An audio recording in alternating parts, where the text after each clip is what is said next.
Tēnā koutou katoa, good afternoon and welcome. I'll hand straight to Dr. Bloomfield to give you an update on the case investigations, and then I am going to speak a little bit about our vaccination program, of course, and some news around managed isolation and bookings. But straight to you, Dr. Bloomfield. Ngā mihi minata, kia ora anō koutou katoa, tēnei te rā tuatoro o te wiki o te reo Māori, ko te manako kei te whakanui tonu koutou I te reo rangatira.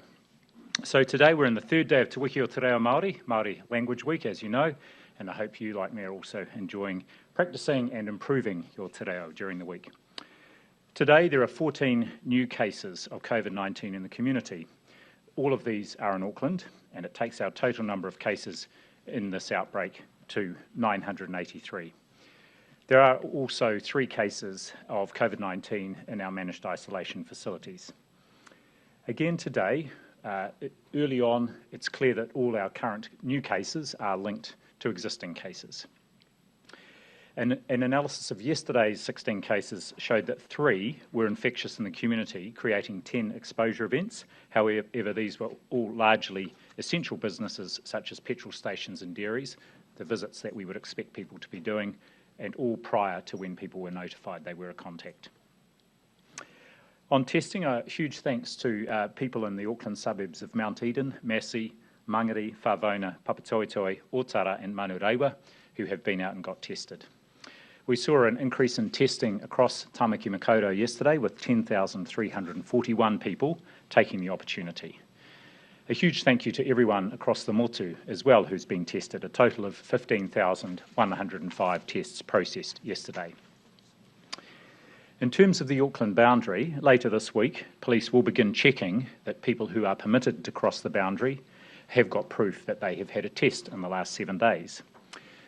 Anyone who does need a test can go to any community testing centre, GPs or urgent care clinics that are providing that anywhere in the country, or they could book in with their GP.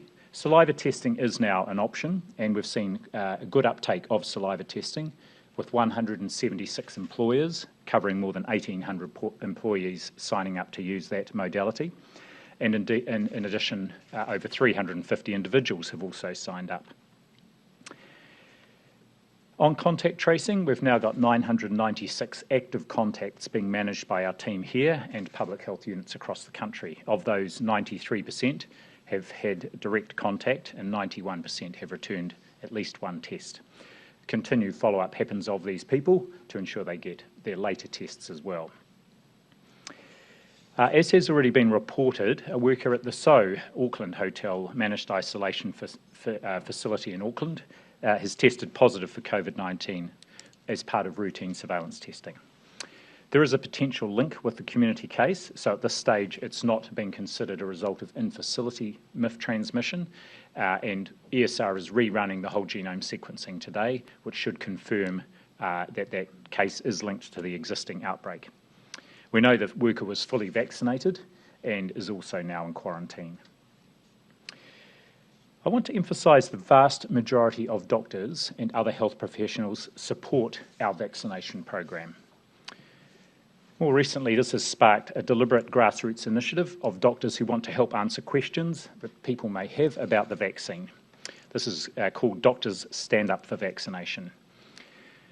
Within less than 40 hours of this being promulgated on social media, there were more than 2,000 signatures of support from doctors, and within a week, over 4,500. There's huge support from our health professionals, including doctors, for our vaccination program, and just a very small number who don't agree with the program. There have also been claims on social media that people's natural immunity or vitamin C are sufficient to fight COVID-19, so there's no need to either get tested or indeed get vaccinated. This is not the case. This is an infectious virus that can cause serious and ongoing health problems, not just the acute infectious illness, but, as you know, long COVID symptoms. And so on to an update about treatments for COVID-19 in New Zealand. Yesterday, I noted my warning about potential misuse of ivermectin, which hasn't been shown to be safe or effective for the treatment of COVID-19. However, even though there have been relatively few cases in New Zealand, we are up to date in terms of our knowledge and use of appropriate treatments. We have good processes in place to assess emerging and new treatments and a fast and proven approval process when we decide on which ones we want to use here. Just a note on how the main medications and treatments for COVID-19 work. COVID-19 infections cause two major issues in people. First of all is the viral attack on the body and the harm that causes in and of itself. And the second is that in some cases the virus can trigger an immune reaction which can cause further problems. So new treatments are now being investigated and indeed used to cover both these areas, and they concentrate on three domains. First of all, antiviral drugs that limit the ability of the virus to replicate and thrive in the body. An example here is remdesivir, which has been used for quite a while internationally and is being used in New Zealand. There are then, secondly, medicines that calm the immune system overreaction that is prompted in some patients, and particularly those who end up very unwell and in ICU. An example here is dexamethasone, which is a standard and widely used steroid, and it's been part of our routine treatment protocols here for some time for people who are very unwell in ICU. And then third, there are antibody treatments that help the body fight the virus. Studies have shown that one of these, a monoclonal antibody called tocilizumab, may help hospitalise patients by reducing the severity of their infection and the length of time they require in hospital. Pharmac recently completed consulting with clinicians on funding tocilizumab for the treatment of moderate to severe COVID-19 in New Zealand. They will make a decision soon about its ongoing funding, but in the meantime, it has already been used and funded by Pharmac for treatment in more than 30 patients through an exceptions-based process. There are several other monoclonal antibodies in trials or approved overseas under emergency authorisation, and Pharmac is actively discussing those with the manufacturers and suppliers. Two new treatments are showing the most promise. The first is Ronapreve, which is showing benefit in the early treatment of COVID-19 and can help cases from developing. It complements rather than replaces vaccination, as all these treatments do. An application has been made to MedSafe in the last couple of weeks, and the UK counterpart of MedSafe has actually approved that treatment in the UK. MedSafe is looking at all the evidence to see if this is a medication we will want to use in New Zealand, and then Pharmac will move on the funding of it. A second promising monoclonal antibody treatment is sotrovimab. This is another one that is similar to Ronapreve, and it complements rather than replaces vaccination. Some good data coming through from evidence in trials, and MedSafe has not yet received an application. However, the Ministry is engaging with Pharmac to already explore potential supply options and encourage an application for approval through to MedSafe. In the meantime, any of these medications can be prescribed by a doctor if they are indicated and if available here. Even if there's not an approval through MedSafe, they can be prescribed off-label. We have a technical advisory group of clinicians who meet weekly since late August, and it's providing updated advice to us all the time on emerging treatments. Finally, a shout out today for our midwives, in particular those working in Tamaki Makaurau during Alert Level 4. As you would imagine, much of their work is face-to-face and with the usual protections and use of PPE to ensure that pregnant women get the care and services they need. Happily, babies don't know it's lockdown and they continue arriving. It's timely to remind anyone in the country who is expecting a baby about the importance of getting vaccinated. We have seen some unvaccinated pregnant women arriving in hospital with COVID-19, quite unwell as a result of the virus. It's now very clear from experience globally and our experience here, with a large number of pregnant people now vaccinated, there are no additional safety concerns with getting the COVID-19 Pfizer vaccine. It is safe at any stage in pregnancy, and vaccinating during pregnancy also helps protect your baby, as there is evidence that infants can get antibodies of the virus through cord blood and then once they are born through breast milk. Most importantly, the vaccine will keep pregnant women out of hospital and indeed, if they're very unwell, out of ICU. Birth is a time to celebrate, not a time to worry about the effects of COVID-19. Hei anō, Ka nui tēnā, kia ora koutou katoa. Back to you, Minita. Thank you, Dr. Bloomfield. Some good news just out of Auckland International Airport. I can confirm that the first batch of doses that we purchased from Denmark touched down a little over an hour ago. These 250,000 doses, along with the 275,000 doses that we purchased from Spain last week, means that there is now nothing holding back our Covid-19 vaccination campaign. 62,000 doses were administered across the country yesterday. 26,793 of those were in Auckland. That means nationwide, of our eligible population, those aged 12 plus, more than 70% have now received at least one dose of the vaccine. 36% have received their second dose and are therefore fully vaccinated. However, underneath those numbers sits some challenges that we still need to highlight. 48% of Māori have had their first dose, 23% their second. 62% of Pacific peoples have had their first dose, and 32% have had their second. We're doing very well in the older age brackets. 90% of our 65 pluses have had their first dose, and 76% have had their second dose. For those aged between 40 to 64, those numbers are coming along nicely. 76% have had their first dose and 39% their second. So these are good numbers, they're encouraging numbers, but we need to see those continuing to climb. For those under the age of 40, we've got a lot of work to do there. And so please, if you haven't received your first dose and you're not booked in, please make sure you're booking in. There is a lot of availability of space in the vaccine program. It is easy to book. Bookmyvaccine.nz is the way to do it. It's easy to do, and we are asking all New Zealanders who have not booked in to make sure that you're booking in to get your vaccine. We are particularly focused on Auckland this week, of course. The Auckland DHBs have so far vaccinated over 1 million people, with over 500,000 people having received both doses. By the end of this week, we want everyone across metropolitan Auckland to have had the opportunity to have had their first dose. And we are making every effort to make sure that happens. The Northern Response vaccination centres are allowing walk-ins at all of their community vaccination sites. The number of pharmacies joining the vaccine rollout continues to rise. There are currently 51 pharmacies across metropolitan Auckland carrying out vaccines, and so far they've delivered over 170,000 vaccinations.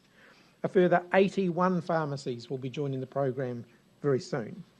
At GP clinics, 118 sites are live, and a further 109 are being brought on board. As the Prime Minister revealed previously, we are launching our first vaccination buses tomorrow.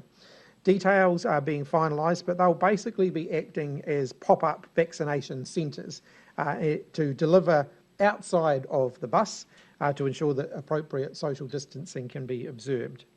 We'll be taking the vaccination buses to areas where vaccination numbers are low, or where we know communities might be finding it more difficult to access the existing vaccination services we're providing. We're looking to extend this program to up to 12 buses to make sure that we can reach communities across the wider Auckland area over the coming weeks. So we want to make it as easy as possible for everyone to get vaccinated, and particularly so if you're in Auckland. It is our best protection as we plan to move down alert levels. On to managed isolation and quarantine. As I indicated here a couple of weeks ago, we did have to make a very difficult decision to pause the further release of vouchers for managed isolation in light of the growing number of community cases we were needing to accommodate in our MIQ facilities. And I do want to acknowledge again now, as I did then, that that poses a significant challenge for Kiwis who have been looking to return home, and for others who have a good reason for wanting to come to New Zealand. So today I have some further good news. I can confirm that that pause will be lifted from Monday the 20th of September. The local pressure on our MIQ system has started to ease, and we do have rooms available between now and Christmas. The first 3,000 or so of those rooms will be released from Monday. 4,000 rooms a fortnight will be released in stages over these months, as is our usual practice.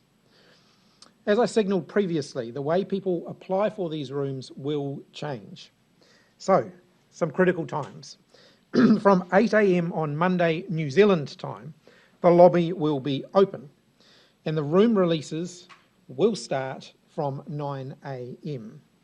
The whole system is designed to improve the experience for those using the Managed Isolation Allocation System, MIAS, and to level the playing field. But I do want to stress again, it isn't a silver bullet, and we are fully expecting that there will be more demand for the rooms than there are rooms available.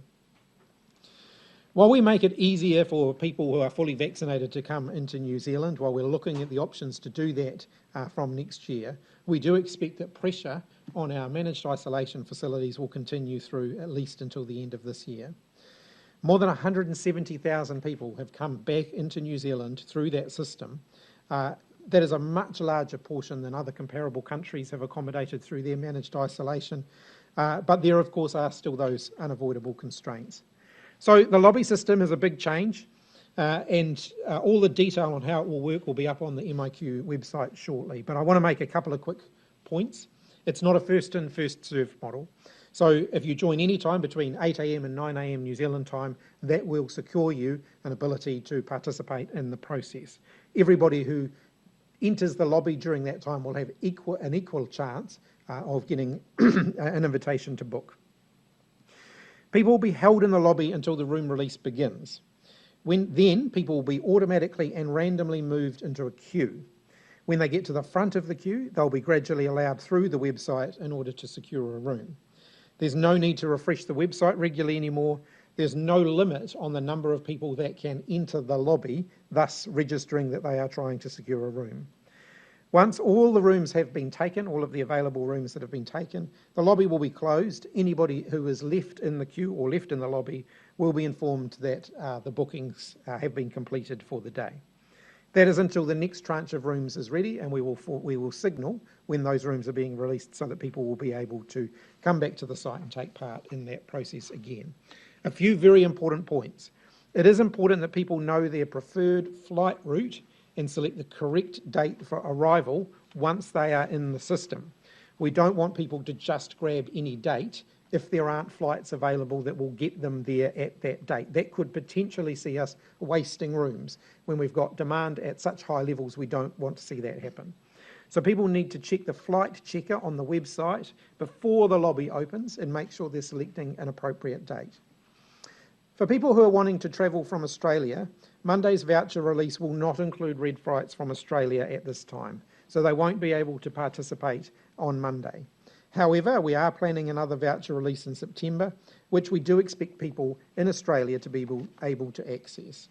We'll be able to confirm that when a decision on the Trans-Tasman bubble, which we're expecting to be able to make in the next week, when we make that decision, we will signal the availability of red flights for people coming from Australia. So for people who, and I also just want to remind anybody overseas, Australia or anywhere else, that where there is a need for urgent travel, you don't have to chance your luck with the MIAS booking system. There are criteria for urgent travel, and we have rooms ring-fenced for that. So if you meet those criteria, if you do need an emergency allocation, please check the website to see whether you meet those criteria and put an application in for those. If you are successful going through that process, then you won't have to go through the MIAS booking system. So with that, happy to open up for questions. Jessica. So this system is now based on luck rather than on need or the length of time you've been waiting. Why is that better? We've got an emergency allocation, so those with a pressing need, with an urgent need to come home, they can come home. And if there is time sensitivity around that, we work very hard to try and accommodate that within the emergency allocation system. This new process that we've put in place means that the luck is equally shared, rather than whether your web browser is faster and you're refreshing faster, or whether you happen to be online at the time the rooms are being released. So we're trying to give everyone an equal opportunity here. People like Morris Williamson are suggesting a point system. So if your need is greater, if you've been waiting for longer, is that something you considered for this? There's a lot of complexity with a points-based system, and for a 2-week stay in managed isolation, standing up a booking system that was based on, what would effectively be quite a detailed needs assessment where people would have to be able to produce evidence that could be verified, the burden associated with that would be significant. So if we think about the nearest comparable example, it's people applying for visas. You apply for a visa, you work your way through the point system.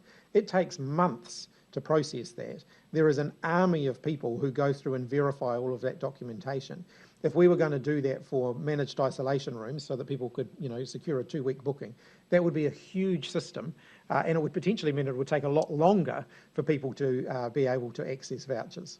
Do you have an idea of what the demand will be, like roughly how many people might be in that lobby? I think the first opening of the lobby will certainly give us an indication of that, and so I think that will be useful and help us to inform future voucher releases and so on. But I do just want to reiterate again here the importance of people making sure that they've got their flight details and things sorted so that they're not just jumping online and booking anything that's available, because that would potentially mean that it's not going to be, we wouldn't get the most use out of the rooms we've got available. You must have some sort of idea, do you, based on previous bookings? Well, there's a lot of Kiwis out there. As to how many of them are looking to come back into New Zealand, we don't have an accurate gauge on that. Coming over here. Thank you. Kiwis have previously been up against bots and third parties. Can you guarantee that this new system isn't gameable? The lobby system is designed to ensure that bots that digital bots and algorithms can't access it. In terms of third parties, there's no way of absolutely locking down the ability for someone to get someone else to book a voucher on their behalf. Sometimes there's very legitimate reasons why someone might be booking a voucher on behalf of somebody else. It is not something that we encourage, but there can be legitimate reasons for it. But it'll be a very, very difficult thing to stop. So the system was designed so that bots can't game it and Kiwis have a fair chance? That's correct, yes. And just to follow on that, is it fair that superannuants are having their pensions cut because they can't get spots in MIQ and get home in time? Look, I know my colleague, the Minister of Social Development, has been working on that issue. I mean, ultimately that sits within her portfolio area. So I direct you to her. I just haven't had a chance to talk to her about that in the last few days, but I know that that is something that she has been working on. You've raised it with her that there is this issue of Kiwis stuck overseas and they can't get home in 26 weeks because of actions. I know that she is well aware of it. I don't want to make any pronouncements on her behalf. That's ultimately her domain, but I'm aware that she certainly is aware of all of the issues around that and has been doing work on that. I'd get you to direct your question to her. Luke. Forgive me if you already said this, how far in advance are the first tranche of flights? So what time period will they cover? And then how far in advance will the lobby keep being opened up for flights in the future? So this deals with bookings between now and December. Typically we release the closer bookings in larger numbers and hold back some of the further advanced dates, but we release some of the further advanced dates. So we won't be releasing lots in December, but we will be releasing some in December. We'll be releasing quite a lot of the October capacity that's available. We'll be releasing quite a lot of that next week. There are some bookings that are quite short notice bookings, space available. So some that starts in September. So some of that will be released pretty much everything that's left in September will be released next week. There's not a lot of it, but what there is will be released next week. Quite a lot of October, a little bit of November, a little bit of December, and then obviously as we go along, we release more of those forward months. I'll come up to Mikey. Minister, is it ever acceptable to be deporting people during a global pandemic?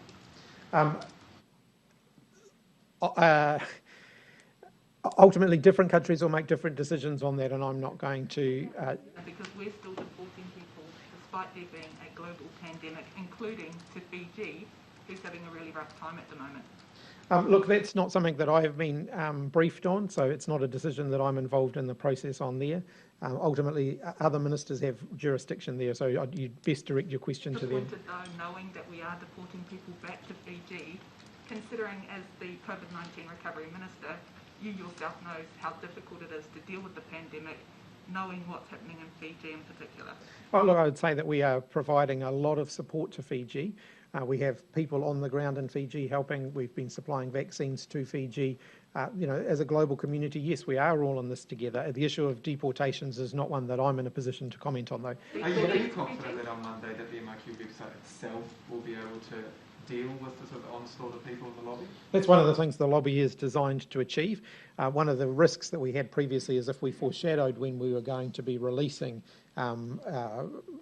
rooms for booking, and everybody jumped on at the same time and tried to book them at the same time, the whole thing would fall down. So this is a way that we can allow people to get on the website. They can register their interest in booking a room. They can do that in very large numbers, and then the system then manages the through demand as they go through the booking process to make sure that the site can cope with that. Because clearly, if there are tens of thousands of people trying to access rooms all at the same time, that's going to create problems, and so this will avoid that problem. Dr. Bloomfield, with the vaccination rates, why are some DHBs lagging behind? Why are some DHBs getting ahead with vaccination rates, and why are others lagging behind? What's being done to work with those DHBs? Yeah, so every DHB has for some months put up a plan of what of how they're going to go about vaccinating, starting with obviously groups 1, 2 and 3. I'm not at all bothered about about DHBs getting ahead, and I think it's always relative. Then some DHBs are below the average, but all DHBs are delivering ahead of what their original plans were. There is no problem now with capacity in the system to deliver in any DHB, so the opportunity is there for people to be vaccinated. Why is that happening? Is it population density? Is it because some people are making it, some DHBs are making it easier? Why do you think that's happening? Different approaches taken by different DHBs and different sequencing really of how they are bringing on general practices, pharmacies and different approaches. And I guess if you look at, say, some of our DHBs that have got more rural populations, then they need very specific initiatives to get out and get to those populations. What I am confident is that every DHB has the capacity and the different approaches in place to ensure that all their population can be vaccinated by the end of the year. One of the things for letting people out of MIQ when they're a case is obviously the symptom check. How can you be certain that an asymptomatic case is no longer infectious without testing them? Well, there are a couple of things that are done. First of all, there's a clinical assessment to make sure that they haven't had symptoms for at least a 10-day period, for at least a 72-hour period, and that it's at least 10 days since their symptom onset. And in fact, on that latter, because of Delta, and one of the things we've had advice on is we've increased that to at least a 14-day period before people are adjudged to be recovered. So everyone's being judged at 14 days now? Well, that has to be the 14 days, a minimum of 14 days, plus at least 72 hours with no symptoms. And Minister, there remains concern that outbreak response was not closely focused enough on the needs of Māori and Pacifica people. Do you think in hindsight you could have done better? With every outbreak that we've dealt with, every COVID-19 related issue that we've dealt with the benefit of hindsight, you'll find things that could have been done better. We absolutely go through a process of making sure we identify those. So where the response can be sharpened up, of course, we debrief, we look at that. Some of that actually happens in real time. So where we're identifying that there's improvements that can be made, we try and make them as fast as we can. But of course, we will always look back whenever there's been something like this and say, if confronted with this again, are there things that we would change? Those communities down? No, I think that the overall approach to COVID-19 elimination in New Zealand has served our communities incredibly well, and our Māori and Pacific communities in particular, who we know could have some very adverse outcomes if COVID-19 was allowed to spread within our community. So I think all New Zealanders have been playing their part in driving COVID out of the community again. That protects our most vulnerable, it protects everybody, and so I'll absolutely stand by the decisions that we've taken in that regard. Are there going to be things at the margins where we could say, well, we could do that better? Of course there will be, and we always look for those. I'll come over to you, Amelia. On people coming from Australia unable to be part of the Monday release and an announcement on the Trans-Tasman bubble coming next week, are you signalling that you could resume green zone flights with some states? No, I'm not. It's just that without wanting to get ahead of the decision there, there's issues around flight scheduling and a whole lot of other things that need to be worked through before we can give any certainty to people in Australia. But my clear message to people in Australia is I wouldn't be banking on the Trans-Tasman bubble reopening anytime soon. Finish that. So they're likely to have to use the MIQ system. The bubble's out before Christmas. I wouldn't necessarily, well, I don't want to put a particular timetable on it. That's one of the things that the Cabinet will have to make a decision on if we are extending the suspension, and I think that is likely. We'll have to make a decision about for how long we are doing that. And then, of course, there is a whole lot of decisions that flow from that around flight scheduling and all of those sorts of things. We will have answers to that within the next week or so. Look, just on the vaccine rollout, possibly on you, Dr. Bloomfield. Obviously, the daily numbers have come down from the elevated peak a couple of weeks ago. I mean, does it look like at this point now we've actually seen the peak big days, and now we would expect, just given the amount of population that's vaccinated, that would continue to come down? Well, I know the Minister has aspirations here, and so do I. I would hope that we have days where we exceed our previous peaks, and hence the message, and I'm pleased to hear that there are going to be a range of media channels are going to be supporting this. It's incredibly important we get our vaccination rate up as high as possible, and that means everybody who is eligible getting out there and being vaccinated, and I hope that as part of that, because the capacity is there in the system, that we actually exceed our previous high points. So the ultimate answer to your question, Luke, is those under the age of 40, that's who it comes down to. So if we see large numbers of people under the age of 40 coming forward and booking in, so that their vaccination levels start to match those of older age cohorts, then we will continue to see a high level of vaccine delivery in New Zealand. There is no risk around supply now. We have got plenty of vaccines available. We've got plenty of capacity available. It now comes down to Kiwis booking in and coming forward and getting their vaccines. And just on school holidays, yesterday you said you're receiving advice from the Ministry on whether to pull them forward. What's the thinking behind that? Are you leaning away particularly one way or the other, particularly in Auckland, for what might happen with school holidays? Look, I'm working through all of the ins and outs of that. I do want to acknowledge that it is quite a complex decision. It's not just a cut and dry issue. I want to acknowledge for parents, they've been at home for a long period of time with their kids. That creates some challenges. I will certainly be looking at what's best educationally for the kids. I want to acknowledge that there's some very strong feedback from the teaching community about the prospect of shifting school holidays this late in the year, given all of the other pressures that go on towards the end of the year. And I also want to acknowledge that the last time we did that, it was at the beginning of this whole process. Teachers hadn't been teaching from home for that period of time. They have actually been teaching from home over the last month. So there's a lot that we've got to work through. We haven't made a final decision on it yet. There are arguments both ways, and so we'll make a decision ultimately based on what's going to be best educationally for the kids. Are you concerned that, particularly in Auckland, the ongoing, basically Zoom classrooms, do you have a concern that they are really exacerbating existing inequalities within the system? If you look at the digital divide existed before Covid-19. Covid-19 didn't create it, but it certainly highlighted it. And we've done a lot of work over the last year and a half to start closing that digital divide with, getting internet connections to those households that didn't have them, getting digital devices out to kids that don't have access to them, and so on. But have we nailed that problem? No, we haven't.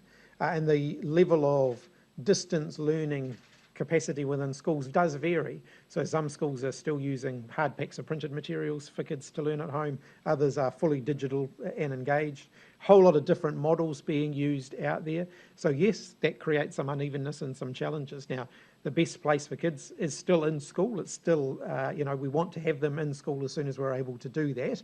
At this point, I hope, we don't have a specific timetable for that yet. Back on vaccines, Minister, have you seen any increase in bookings since you've made the plea to Aucklanders in particular? I'd perhaps ask Dr. Bloomfield to comment on that. I think there's been both an increase in bookings and also an increase in people going to the ones that don't require a booking, like the drive-through ones. there is still plenty of capacity. So, roll on up. The bookings are still solid for the next 2 to 3 weeks, and so we want to complement that with people also just turning up. And as the Minister said, all the vaccine centres there will now take walk-ups that will keep slots available for anyone who just wants to turn up. All according to plan, Auckland should be going to level 3 next week. Should Aucklanders expect to be spending at least a full cycle, 14 days, then in level 3? Look, I think when we confirm decisions around a shift in alert level for Auckland, we will foreshadow some early thinking on timeframes and timetables. There's still a lot of water to flow under the bridge, and of course, as we know with the COVID-19 response, there are no certainties here. So you have to review everything every day based on what new information you're getting. But I'd say there are some encouraging signs. So Dr. Bloomfield has already talked about the case investigations today. We're seeing fewer unlinked cases. We're seeing that while there will still be some bumps in case numbers, particularly given that we're seeing some larger groups of close contacts, that doesn't necessarily cause additional alarm. If there are people who we were already expecting could potentially be positive, that doesn't necessarily mean that there's something to be worried about. If we saw a sudden surge in unlinked cases, that might be something that we'd be more worried about. But trends are heading, generally speaking, in the right direction. But, you never say never, because things can change, and they can change quite quickly. We'll come back. Just on the Trans-Tasman bubble, following from Millie's question, what are some of the options on the table, considering it's unlikely that it will reopen from Monday or the next week? What are some of the options on the table? Is it possible or viable that you could say no Aussie bubble until the end of the year? They're certainly possible. I think I don't want to preempt a decision that Cabinet might take. I think it is, are we going to be in the next week reopening the Trans-Tasman bubble? I think people can see what's happening in Australia and what we're still grappling with here in New Zealand, and know that that's a pretty unlikely prospect. As for how long that the suspension of the bubble could go on for, that is something that the Cabinet will be looking closely at next week. And when you make that decision, will that be more a case of saying, hey, we'll keep suspending it for 2 months, or giving a date at which it will reopen? I think it's more likely that it will be a rolling series of decisions, because we just don't have certainty around the bubble at this point. I have a couple of things to do with the lobby. How many people can fit in the lobby at one time between? My understanding is it's unlimited, so people can just continue to sign up and get in there. And also, if people then go on and cancel those rooms, they don't need them, what happens? Do they just get wasted because it's another 2 weeks? They'd be reallocated out. So we do regularly release rooms that have been cancelled. We do that quite frequently.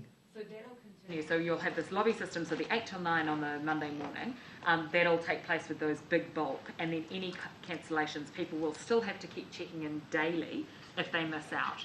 Look, we'll ultimately look at see what the overall cancellation rate is. Whether it's I think as much as we can, we'd like to group rooms into the foreshadowed release of rooms. We haven't made decisions yet on whether there'd be out of cycle, if you like, re-releases of short notice vouchers, for example. Decision hasn't been taken on that yet.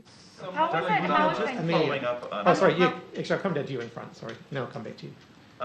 Dr. Bloomfield, just following up on what you were saying earlier, that there's been more people who've come forward to get the vaccine. The figure at the beginning of the week was 23% of eligible people haven't signed up yet.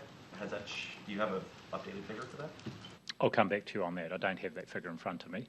And then in terms of that, yesterday you had to comment on ivermectin. Today you had to speak about the medical approaches that can be used for COVID. The chief coroner this morning had to speak about the death of a teenager. How significant is the issue, and this is for both of you, of disinformation and misinformation when it comes to getting to that final 23% who haven't moved yet?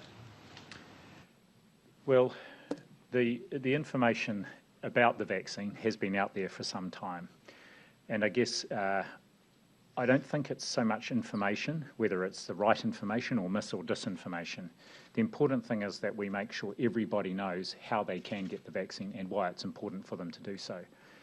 We've seen even just from this outbreak in Auckland, and I think it's given many people, in particular Aucklanders, a reality check that actually the virus is not just real, but it can be harmful.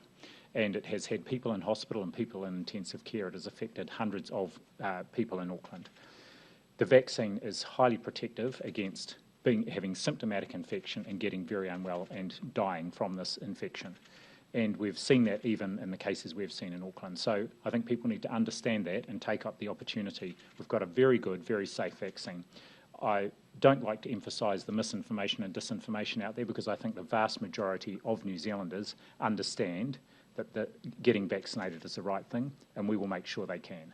I think it's also important to remember that some people aren't necessarily anti-vaccination, but they have some questions. It's legitimate to have questions. Make sure that you're asking those questions of the right people, not people who are potentially spreading misinformation. So talk to your GP, talk to a nurse. The nurses are very active in the vaccination program. Listen to some of our scientific community who are out there answering people's questions about the vaccine every day, and get good, reliable, fact-based information so that you can make an informed decision. It's perfectly okay to have questions. I think everybody should have questions when it comes to these sorts of things, but don't be sucked in by misinformation. Make sure that you're asking those questions of good, trusted, reliable sources. The second point that I would make is that we have consistently seen the level of vaccine hesitance declining in New Zealand from the beginning of the year, where it was still quite a significant number, to a much, much smaller number now. And that shows that as the vaccine's being rolled out, as people are seeing that it is safe, as confidence in it grows, and then I think we can be increasingly confident that we can get up to very high levels of vaccination in New Zealand, and we can do that quickly. And we have the capacity to do it. We have the capacity in the next couple of months to be one of the most vaccinated countries in the world against COVID-19. That relies on Kiwis coming forward to get their vaccines. The division, though, between the vaccinated and the unvaccinated overseas has become, in many places, divisive. It's become emotional, and it's hardened over time. Is there anything that the New Zealand government has done that you think will make New Zealand different? What we're also seeing from overseas is that COVID-19 is morphing into a pandemic of the unvaccinated. So yes, vaccinated people are affected by it, but nowhere near as badly as unvaccinated people are. And that is certainly true in places like the US, for example, where they've got very high vaccination rates in some areas and very low vaccination rates in others. So yes, of course, we look internationally at that. What we're seeing now, we stayed very close to research on this around New Zealanders' attitudes towards the vaccine. I think New Zealanders are more informed about vaccines than we're seeing abroad. We're not seeing people being sucked into misinformation in New Zealand at the same rate as they are around the rest of the world. I'm incredibly proud of New Zealanders for that. And I just say to everybody who maybe does have those questions, just ask them of a trusted source. I'll come up the back here. Some modelling data shows that towards the end of August, Māori only made up around 10% of the new cases in the community, but in the last 5 days, that's jumped to about 40%. One, is that concerning? And two, what will you be looking at doing something different to help contain that? So we're working very, very closely with our Māori and Pacific health providers. Our vaccination rates there, particularly for Māori, but also for Pacific New Zealanders, are not as high as they are for the rest of the population. And we've got a much younger age cohort in our Māori and Pacific populations. And we know that generally speaking, the younger age cohort is potentially more difficult to reach than the older age cohort is. And so, yes, of course, we're going to be pushing out to make sure that we're doing everything we can to make vaccines as widely available as possible. So it's about encouragement, but it's also about going to where the people are, making sure that the people who are going to where the people are able to provide them reassurance, to answer their questions, to give them good, impartial, fact-based information so that they can make informed decisions. So you'll see more and more of that happening.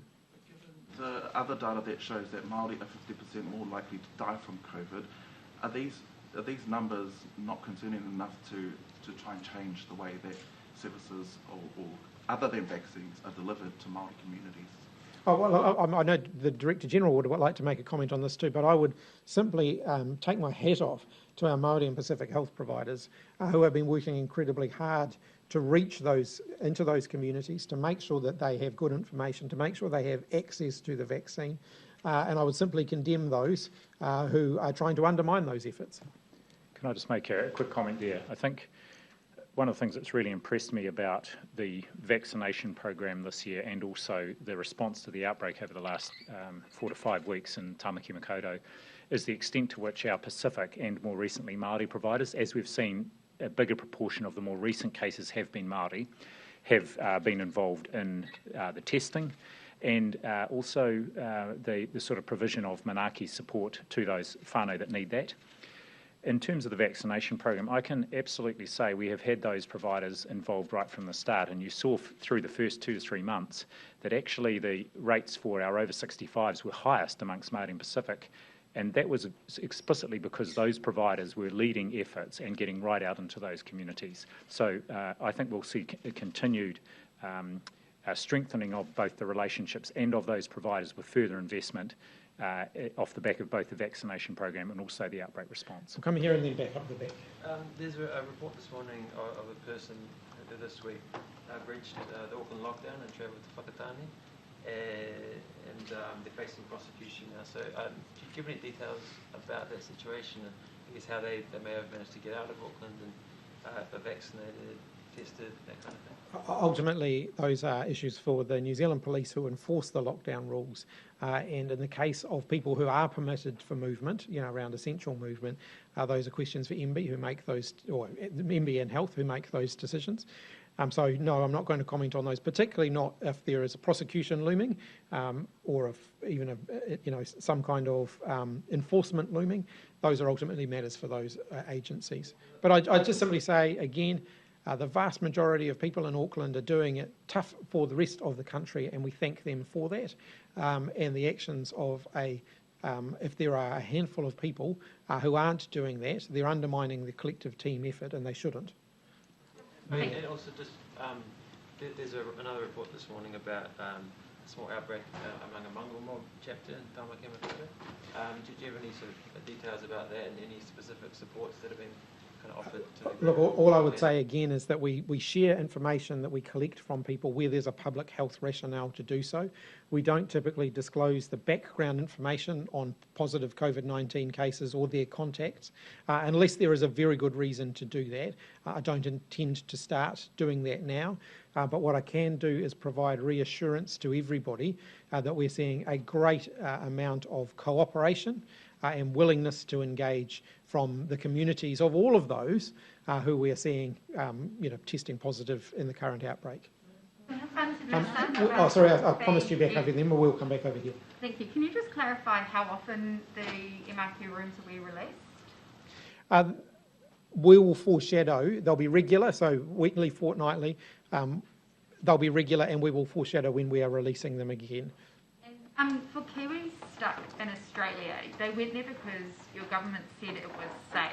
Is it fair that they can't be included in Monday's release alongside everyone else who's stuck in other countries around the world? For the people in New South Wales, we have we worked very, very hard because they are the people who were ultimately captured by the sudden closure of the Trans-Tasman travel bubble, and they didn't have an opportunity to return home. In every other part of Australia, there was an opportunity for people to come back to New Zealand before the suspension really kicked in. For those in New South Wales, we worked really hard through a prioritised process to make sure that those who needed to come back were able to come back. I appreciate that with the passage of time, people who were able to sit it out for a period of time may not be able to do that indefinitely.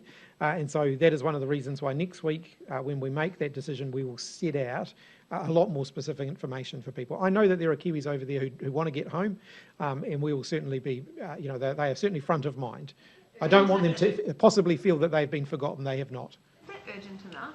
This is day by day stuff these people are living by, and you're just pushing it off another week. Look, I acknowledge that COVID-19 has caused huge disruption to a lot of people. We've currently got Auckland at a high alert level, which is restricting people from doing a lot of what they would normally do. It's difficult, and I acknowledge that it's difficult, and we work as soon as we can to provide certainty for people. You're not giving that certainty, and also you're cutting off their pensions while they're overseas in a foreign country. Yeah, like I said, that's a question for the Minister of Social Development. I know that she has been doing work on that issue. We'll sort of span across the room this way. Yep. Do you know, either of you know how many, if any, people have been using ivermectin, and is it becoming an issue here like overseas? Don't have any data on how many people have been using it. I do know there have been people going and requesting it from their GP, and you would have seen Dr. Brian Betty from the College of GPs a couple of weeks ago addressing this and also reminding people or telling people that it's not a safe treatment and they shouldn't be asking for it for this purpose. There have been people who've been wanting to and trying to import it as well, but I don't have any numbers on that. Concerned about that? Does it need to be recorded? That it is not recorded? Are you concerned that it may become an issue, and do you think it should be recorded in terms of the numbers? I don't think it needs to be recorded, and one of the reasons I've emphasised over the last 2 days that it's not a proven safe treatment is because it is of concern if people are believing misinformation that is the case. It's not a safe proven treatment, but what people can do if they want to be safe from COVID-19 is get vaccinated. That is safe and very effective. Luke and then Jessica. Just on the couple who went from Auckland to Hamilton to Wanaka, firstly, do we have any information on what exemption they used to get across the border? And secondly, we understand that they took a commercial flight back up to Auckland. Is that appropriate given the potential risk? I don't have any further information. No, sorry, I don't have any further detail on that. Yeah. Judith Collins, former Press Secretary Janet Wilson, had a go at Ms Collins today, saying that the attack on Susie Wiles was completely unacceptable for the leader of the National Party. Do you agree with her on that? I noticed that Judith Collins on Radio New Zealand said this morning that thought leaders should lead by example. I do completely agree with that. I can only take from that she does not regard herself as a thought leader. Yes. Just on, there's been suggestions around businesses offering cash incentives or, prizes to get people vaccinated. What responsibility do businesses have on encouraging their staff to get vaccinated? Look, I think businesses should encourage their staff to be vaccinated. One of the best things that they can do at this point is make sure that they have the time to go and be vaccinated and to fully support them in that decision. And we're seeing really, really good support from employers for people to do that. I haven't got anything further to say around incentives at this point. Ultimately, the biggest incentive should be that people don't want to get COVID-19 and want to protect themselves and protect their families and protect their community. That has to be the number one incentive here, and everybody should be focused on that. Vaccination keeps yourself and the people who you love and care about, helps to keep them safe. Those monoclonal antibody drugs that are being considered by vaccine, why did MedSafe not proactively request clinical trial data from the manufacturer and instead wait for them to apply, given the potential benefits that they could have? Yes, so MedSafe requires the manufacturer to put in an application, which is quite a detailed process for approval. Just to go back to one of my earlier comments, that doesn't stop those medications from being used. There is a section under the Medicines Act that allows clinicians to use those medications even prior to there being an application and approval, and indeed in this case even they can also be publicly funded. Yeah. On the report with regards to Michael Hobbs members in Auckland isolating, should that woman that reportedly presented to Middlemore, got a COVID test and discharged herself before the result, should she have been able to go while there was a COVID test pending, considering Auckland is in lockdown at the moment?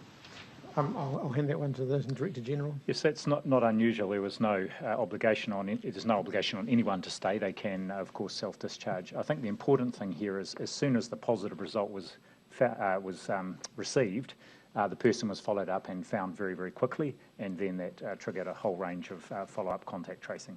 Just following up on that, considering the number of people at that residence where she returns to, is there any risk, sort of broader risk, because of the number of people that are involved? Well, actually, the residence she returned to was with her whānau, which included her partner and a young child.